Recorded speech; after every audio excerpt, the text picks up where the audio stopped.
Bueno, en esta oportunidad tenemos dos departamentos con características distintas, pero muy buenas cada una de ellas. En el primer caso tenemos un excelente departamento de 3 ambientes en la zona de Rawson y 20 de septiembre, en un complejo que no tiene más de 10 años.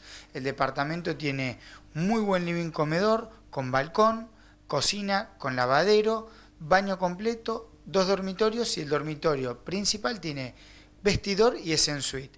Y tiene la particularidad que también tiene cochera.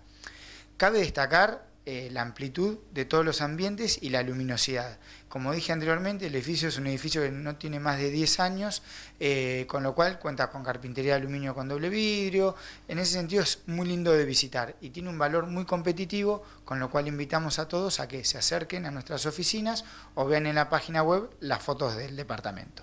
También tenemos otra opción que nos pareció muy interesante para mostrar, es en el edificio Ripalda 15, esto es Diagonal Alberdi, esquina Corrientes, para que nos ubiquemos frente a la Diagonal Alberdi justamente y a la Rotonda. Es un departamento de 3 ambientes de calidad Ripalda, o sea, con muy buena carpintería de aluminio con doble vidrio y una excelente carpintería de madera. Cuenta también con living comedor con balcón, con vista al mar y a la Diagonal Alberdi.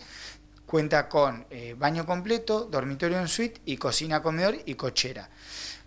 También invitamos a todos a que vean en la página web o que se acerquen a nuestras oficinas las fotos y si les interesan, que nos llamen o que nos escriban por mail y combinamos una visita. Nuestras vías de comunicación son nuestros teléfonos, que son 494-1230 y 493-5957, nuestra oficina, que estamos en Hipólito Yrigoyen 2158, y si no, en nuestra página web, que es www.valenciapropiedades.com.ar, donde van a encontrar la información de estos dos departamentos y de todas las propiedades que tenemos para ofrecer.